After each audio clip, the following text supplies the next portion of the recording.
Онлайн наставата е дел од вонредната состојба во државава со која што треба да си олесниме работата, а не да си создаваме дополнителни потешкотии. Никој од нас не живее во дворец со 10 соби, за да може секој член од семејството да си работи онлайн во своја посебна просторија. Ова е ставот на наставникот Гоце Бумбаровски од Прилеп, кој во јавноста стана познат по неговите креативни и нестандардни часови, каде учениците пеат, играат, се забавуваат, но и сериозно пристапуваат кон наставниот материјал. Бумбаровски има апели до неговите колеги, но и до родителите, кои што сега сакаат да ја превземат улогата на наставник.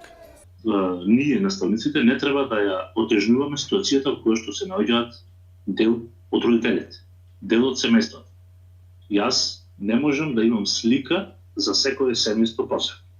И затоа образованието е концепирано да се изведува во образовна институција.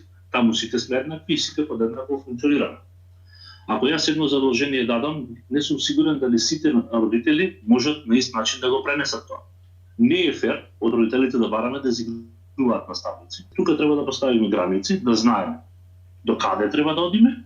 Тука и еден апел до родителите да не се внесуваат во улога на наставници и дополнително да ги обтоваруваат учениците. Според Бумбаровски, сепак оваа карантин состојба била одличен тест за семејството и плодна почва за децата, за да се промени, како што тој ја нарекува, воспитната трагедија која што се случувала подолг период наназад, односно да се воспостави одново таа изгубена поврзаност на родителите со децата. Децата се премногу стимулирани и премногу крушени со материјални предмети и лишени се од основните основи на здравото детство, а тоа се емоционално достапни родители, јасно дефинирани граници, одговорности, балансирана исхрана, соодветно спиење, креативна игра и социјална интеракција.